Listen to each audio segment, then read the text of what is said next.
ketika kita menghadapi anak-anak kita yang sedang atau murid atau tetangga atau siapa saja yang sedang mengalami hiperkinetik.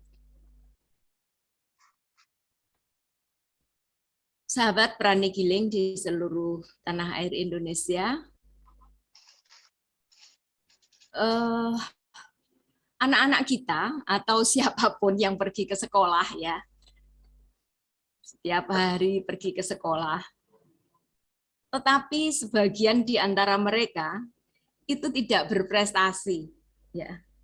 Banyak yang berprestasi, tapi sebagian ada yang tidak berprestasi. Biasanya mama cantik, macan-macan atau mama cantik, kelompok ibu-ibu yang mengantarkan putra-putrinya itu, kalau di daerah saya itu mempunyai label namanya macan, mama cantik ya. Cantik-cantik mengantar putra-putrinya itu ya. Mereka mengatakan ya ketika anak-anaknya itu tidak berprestasi atau prestasinya agak rendah, dia mengatakan ketika rapotan itu mengatakan rapotnya kebakaran gitu ya. Rapotnya kebakaran atau nilainya itu kurang ya, mungkin kurang dari 5. Dan ini menunjukkan sebenarnya bahwa anak tersebut sebenarnya tidak mampu menangkap pelajaran itu dengan baik. Adapun penyebabnya itu macam-macam. Banyak sekali faktor penyebab mengapa anak itu tidak bisa menangkap pelajaran itu dengan baik. Ya, mungkin para sahabat Prani Giling pernah mendengar ya seperti itu. Nah, salah satu penyebabnya, seperti yang kita bahas pada 2 minggu yang lalu, salah satu penyebabnya yaitu ketidakmampuan anak untuk duduk, kemudian mendengarkan, ya, menyimak pelajaran yang disampaikan oleh guru, ya, karena dia tidak bisa ya duduk menyimak ya pelajaran yang disampaikan oleh guru. Anak selalu bergerak ke sana kemari. Nah, perilaku seperti itu dinamakan sebagai perilaku hiperkinetik. Ya, dalam bahasa Inggrisnya apa gangguan ADHD atau ADD. Nah, keadaan ini sangat sering, sangat banyak kita jumpai pada beberapa dasawarsa ya, beberapa tahun ke belakang ini. Ini banyak sekali kita jumpai anak-anak di sekolah, ya mungkin di rumah juga seperti itu. Dan bahkan hampir guru-guru ini banyak yang menjumpai dan merasakan hal-hal seperti itu. Sehingga Bapak dan Ibu guru itu kadang sudah banyak merubah metode pembelajarannya, kemudian menggunakan alat peraga yang berbagai alat yang senantiasa berganti dengan tujuan untuk mengambil perhatian dari anak didiknya ini. Sehingga memang metodologi pembelajarannya oleh pemerintah pun juga senantiasa disesuaikan dengan situasi dan kondisi keadaan anak. Ya, namun demikian juga tidak banyak membawa hasil ya. Jadi kalau Bapak dan Ibu mitra sahabat Prani Giling ini di ruangan ini ada yang menjadi guru, tentu sangat paham dan sangat mengalami ini ya, betapa metode teknik-tekniknya, alat-alat peraganya senantiasa dirubah hanya untuk mengambil perhatian dari anak-anak. Betapa beratnya seorang guru untuk mengambil perhatian dalam beberapa detik atau menit saja, itu sudah upaya yang sungguh sangat luar biasa dalam situasi yang sekarang ini. Namun demikian juga ada anak-anak yang tidak seperti itu ya. Sekolah-sekolah yang tidak seperti yang kita bahas tadi juga ada. Nah, keadaan ini tentu sangat memprihatinkan kita. Dan biasanya masalah itu baru akan timbul jika prestasinya turun. Ya, kadang orang tua juga terlalu masa bodoh, maaf ya, selalu membebankan ini, menyerahkan pendidikan itu ke sekolah. Nah, masalahnya baru akan timbul jika prestasinya turun atau istilahnya rapotnya kebakaran tadi, baru biasanya orang tuanya itu kemudian baru mendekat, konsul atau dan lain sebagainya. Dan biasanya ketika anak-anak kita itu mengalami hal seperti itu, ini tidak dianggap sebagai suatu penyakit. Anak yang sulit fokus, sulit konsentrasi, selalu bergerak, yang kategori hiperkinetik tadi, itu tidak dianggap sebagai suatu penyakit. Jadi, masyarakat, orang tua, atau mungkin guru menganggapnya ini sebuah kenakalan. Ya, sebuah kenakalan. Atau bahkan dianggap sebagai sebuah kebodohan. Nah, akibatnya apa? Akibatnya anak ini diberi hukuman ya. Tidak mendapatkan treatment, tetapi anak ini akan dihukum. Diberi hukuman, diberi peringatan, ringannya peringatan dulu, hukuman. Kalau guru-guru sih tidak berani menghukum anak-anak sekarang, kan tidak diizinkan. Ya, ada undang-undangnya. Tetapi kadang orang tua juga masih menghukum anak-anaknya. Ya, tidak jarang mereka juga menghukum, memberi hukuman secara fisik. Bahkan kalau kita lihat ya di pelosok-pelosok itu, kalau kita lihat yang beredar di sosial media ya, karena anaknya mengalami hiperkinetik itu tidak jarang mereka yang ada yang dirantai, ada yang diikat kakinya, dimasukkan ke kandang. Kalau kita melihat seperti itu kan prihatin sekali. Ya pernah sahabat Mersani ya seperti itu ya. Ini sungguh sangat mengerikan sehingga dia bertahun-tahun tidak mendapatkan pendidikan, tidak mendapatkan treatment ya untuk penyakitnya tadi ya. Justru malah dia dikurung, dia dikandang, kakinya diikat dan lain sebagainya. Nah, ini sungguh sangat memprihatinkan. Nah, kalau kita melihat sebuah kenyataan ya, di abad yang milenium seperti saat ini, ternyata masih banyak masyarakat itu yang mempunyai persepsi yang salah tentang hal tersebut. Ya, tentang gangguan hiperkinetik tadi. Di mana gangguan hiperkinetik ini kebanyakan mereka menganggap bahwa ini erat hubungannya dengan supranatural. Nah, ini di abad yang milenial loh ya, yang milenium seperti ini. Ya, ini dianggap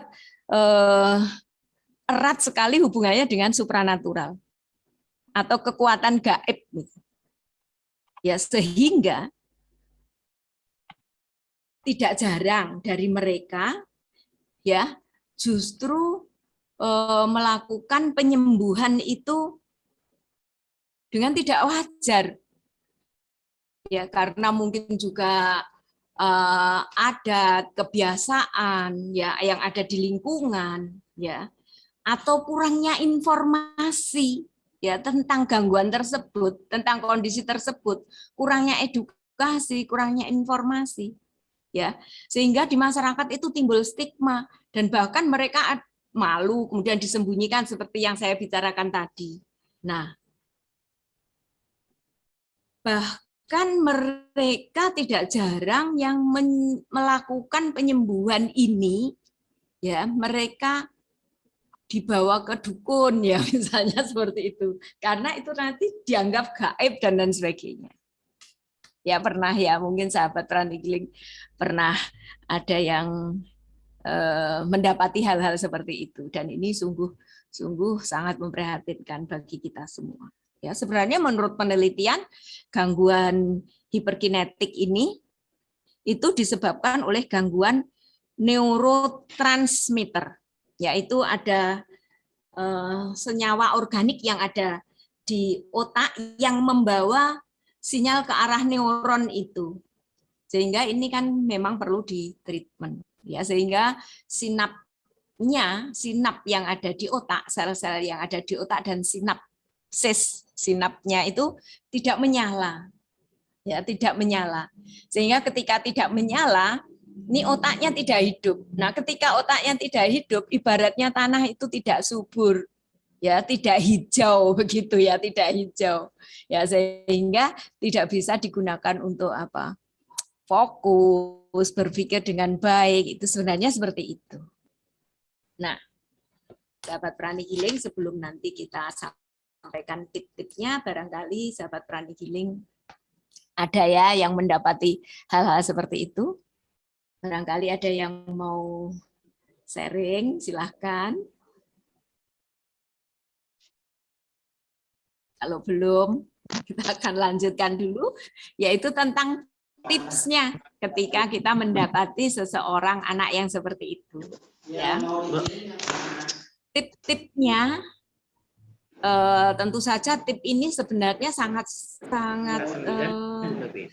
apa ya, agak panjang ya, agak panjang. Tetapi yang lebih simpel itu sebenarnya kalau kita di Prani Healing ya itu di healing, diterapi di healing, menggunakan penyembuhan energi itu satu, yang kedua melakukan super brain yoga setiap hari. Nah, itu adalah sangat sederhana, simple, dan hasilnya bisa langsung dinikmati, bisa langsung dirasakan. Ya, 1 bulan begitu sudah banyak sekali perubahannya. Ya. Namun bagi kalangan umum ya, ketika mendapati hal-hal yang seperti itu, ya kita tip yang pertama yaitu ya kita memperlakukan orang tua atau guru, pengasuh itu memperlakukan anak yang hiperkinetik itu sebagai anak yang cakap. Ya, sebagai anak yang cakap. Kita harus memberikan pujian kepada mereka terhadap kelebihan-kelebihannya. Tapi sebenarnya ketika para sahabat Prani Healing mungkin sudah melakukan treatment ya kepada anak-anak yang misalnya hiperaktif, ADHD dan lain sebagainya, tentu terkejut ya setelah dia hiperaktifnya itu sembuh, membaik, ternyata anak itu memang sangat pointer sekali ya, luar biasa. Jadi ini kita harus semangat ya menolong mereka untuk melakukan treatment ya, dan mengajak mereka, keluarganya itu diajak untuk mengikuti super brain yoga ya, tetapi Anda harus menolongnya untuk melakukan treatment ya, di healing ya, di healing. Nah, kemudian yang kedua ya, selain kita tidak kita memperlakukan anak itu sebagai anak yang cakap ya, jadi kita harus puji dia kelebihannya. Jadi bukan, dan kita memujinya juga tidak boleh ya, misalnya berbohong ya, berbohong, memuji dengan berbohong itu tidak ya. Pasti kalau kita mau melihat sisi-sisi positifnya pasti ada, dan itu Anda diberikan pujian. Kemudian yang kedua, memberikan perhatian terhadap kualitas pekerjaannya. Ya, meskipun dia bisa menghasilkan pekerjaannya itu meskipun masih sangat sederhana, itu kita juga harus memberikan perhatian ya, dengan sangat sederhana. Kemudian kita tidak boleh fokus, jangan sampai fokus kepada yang dia tidak bisa lakukan, tetapi kita harus tetap fokus kepada apa yang dia sudah lakukan. Nah, dari situ kita akan memupuk. Kemudian kita juga sebagai orang tua atau guru harus mengungkapkan rasa syukur dan optimis ya, rasa syukur dan optimis akan masa depan anak tersebut. Kita jangan terlalu larut ya. Kadang-kadang kalau satu anak yang seperti itu, satu keluarga itu terus larut, sedih berkepanjangan, begitu tidak. Kalau kita larut kemudian sedih berkepanjangan, tentu kita tidak bisa berpikir yang positif dan kreatif, dan sehingga kita tidak akan menemukan jalan keluar. Ya, jadi ini perlu sekali di rumah itu ada yang tetap berpikir yang sehat, yang semangat begitu ya. Kadang-kadang karena situasinya itu ya seperti itulah, biasanya panik ya. Adanya stres, marah dan seterusnya. Nah, sebaiknya itu dihilangkan ya, tidak boleh kita marah-marah, stres ya. Kemudian tip berikutnya yaitu memberikan pengertian terhadap kesulitan anak serta mendorong anak tersebut tentang harapan untuk masa depannya. Berikutnya adalah mengajarkan dan tunjukkan bahwa kesalahan itu tidak sama dengan kegagalan. Ya, ketika dia melakukan kesalahan-kesalahan, ya tidak apa-apa agar dia mencoba lagi. Dan tunjukkan dengan bahasa yang sesuai dengan usianya bahwa kesalahan itu bukan sebuah kegagalan, sehingga dia akan berani mencoba lagi, melakukan lagi. Berikutnya, tip berikutnya yaitu mencintai anak itu tanpa syarat. Ya, cinta tanpa syarat sepertinya sudah dibahas juga oleh Mbak Niken ya, instruktur yang lain ya. Nah, mencintai anak tanpa syarat, tidak peduli apapun yang terjadi dan betapapun buruknya segala sesuatu yang terjadi ya.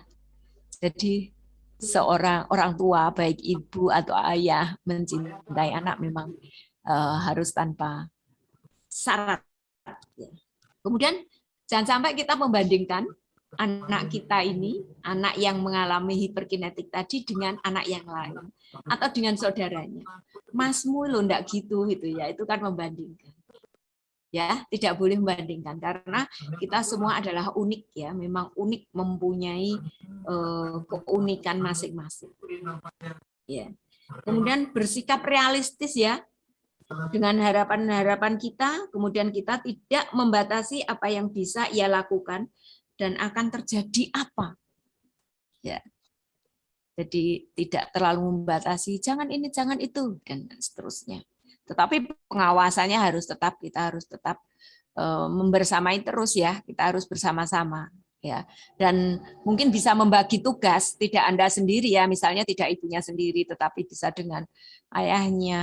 Kalau masih ayah dan ibunya bekerja ya berarti harus ada yang membantu dan menggantikan perannya tersebut. Kemudian kita juga harus mampu mau mendukung usahanya dalam mengatasi setiap persoalan. Ya.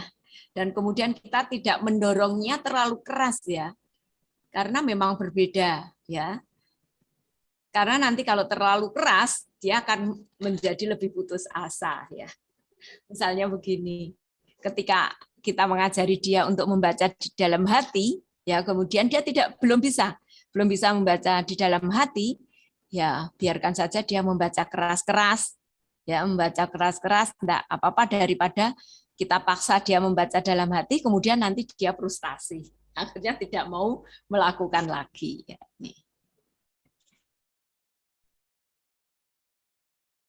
Oke, sahabat Prani Giling, ada yang ingin disaringkan? Oh, ini di chat ada ya, kita lihat dulu chatnya. Bagaimana jika anak masih berusia 5 tahun? Ya, memang gangguan hiperkinetik ini kan memang biasanya kita ketahui biasanya usianya antara 2 sampai 4 tahun ya, sehingga usia 5 tahun ini dia sudah nampak sekali ya, karena 2 tahun sampai 4 tahun biasanya gejala itu akan nampak, dan biasanya kalau seseorang itu konsultasi ke dokter sudah menengarai itu, sudah tahu ya. Bagaimana jika anak masih berusia 5 tahun? Ya pengasuhannya ya berbeda ya, sesuai dengan usianya. Kalau kita sudah belajar running healing, ya di healing itu yang paling efektif dan efisien, di healing ya. Kita melakukan healing setiap hari ya, dilakukan healing. Nah, di treatment ya ayah ibunya ya. Tapi biasanya ini gangguan hiperkinetik ini kita menghilingnya menggunakan psikoterapi ya, sudah menggunakan psikoterapi. Jadi para sahabat segera masuk di kelas 3 ya, level psikoterapi. Kemudian memang kadang anak tersebut sering melontarkan kata-kata yang membuat kita terkagum. Misalnya pada suatu obrolan tiba dia mengatakan, ya di rumah pakai bahasa Jepang. Kadang dia nggak bicara yang dia tonton di TV misalnya. Ya.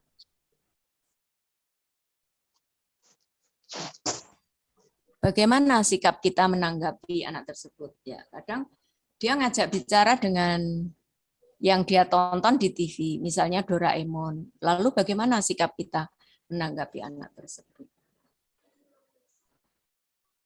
Memang kita harus bisa masuk ke dunia anak tersebut ya. Ya, masuk ke dunia anak tersebut. Kita juga harus memahami ya. Namun demikian kita juga harus meneliti mengapa anak itu kok menggunakan bahasa seperti itu. Apakah karena anak itu terlalu banyak nonton film, ya, nonton TV dan lain sebagainya, sehingga komunikasinya dia menggunakan komunikasi tersebut. Ya, jadi kita harus membatasi juga. Ya, kita harus membatasi. Jadi anak-anak itu kalau mengerjakan tugas, anak-anak usia SD, SMP, sekolah dasar itu kan SD dan SMP. Itu kalau mengerjakan tugas itu sebenarnya anak-anak hanya boleh menggunakan gadgetnya itu pada masa daring seperti ini itu hanya 90 menit per hari. Jadi sebenarnya tidak boleh lebih. Sehingga apabila anak-anak ini sudah menggunakan gadgetnya berjam-jam sehingga dia menguasai bahasa yang dia tonton, ya kita juga harus introspeksi ya sebagai orang tua. Apakah kita kurang mendampingi dia, kan begitu. Ya. Seperti pada episode yang lalu, berapa episode yang lalu, kita juga membahas ya tentang ibu TV, ibu HP ya. Karena anak-anak balita itu kan selalu mencari figur ibunya. Ketika ibunya tidak ada di sampingnya, dia akan mencari pengganti ibunya. Misalnya boneka, jadi ibu boneka, dia akan bercerita dengan boneka itu. Dan boneka dibawa kemana-mana ya, karena dia merasa damai, nyaman bersama dengan boneka tadi, dianggap sebagai penggantinya. Nah kalau boneka kan masih dia diam saja, tetapi kalau yang dijadikan ibu itu sudah HP, sudah televisi, ya kita juga harus introspeksi ya sebagai orang tua. Nah belakangan ini banyak sekali anak-anak yang sebenarnya dia cerdas mengalami gangguan, dia belum bisa bicara. Usia 2 tahun, 3 tahun, dia belum bisa bicara. Setelah kita cermati, kita lihat, kita healing, kita treatment, oh ternyata dia tidak ada yang mengajak berbicara.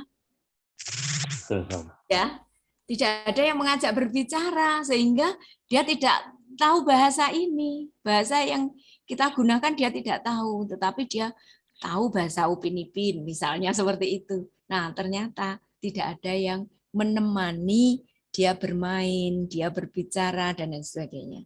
Nah, ini sebagai orang tua kita juga harus introspeksi. Jadi kalau seperti itu nanti masalahnya akan ganda. Sebenarnya anaknya tidak hiperkinetik, tetapi hanya karena dia tidak mempunyai perbendaharaan bahasa. Ya, tidak mempunyai perbendaharaan bahasa. Dan dia taunya hanya dari film-film itu tadi. Ya, kemarin sempat saya pas perjalanan itu melihat anak kecil yang diboncengkan itu di kampung, betul-betul di kampung. Ya. Karena pengertian, pengetahuan orang tuanya yang masih lemah ya, masih kurang ya. Anak yang belum ada 1 tahun itu dipegangi HP begini. Aduh, ngeri sekali ya. Ini kenyataan. Ya. Ini sebuah kenyataan yang yang kita dapati. Ya. Jadi begitu sahabat Prani Healing di seluruh tanah air Indonesia dan bahkan di seluruh belahan dunia, ya, keprihatinan kita bersama-sama ya, sehingga jalan keluar ya, jalan keluar yang paling sederhana ya kalau kita sudah untuk mengatasi hal-hal tersebut karena kita sudah healer ya, kita sudah tahu pranic healing dan kita sudah super brain yoga ya, keluarga kita jadikan keluarga yang melakukan super brain yoga setiap hari ya. Kalau masih kecil, misalnya tangannya belum menjangkau, belum menjangkau telinga ya, belum menjangkau telinga. Kalau super brain yoga kan harus menjangkau telinga. Ya berarti kita healing dulu. Ya, di healing dulu, disembuhkan dengan terapi prana healingnya. Begitu, sahabat prana healing di seluruh tanah air Indonesia. Ada yang ingin sharing satu atau dua? Silahkan. Saya Bu Am. Silahkan, Bu.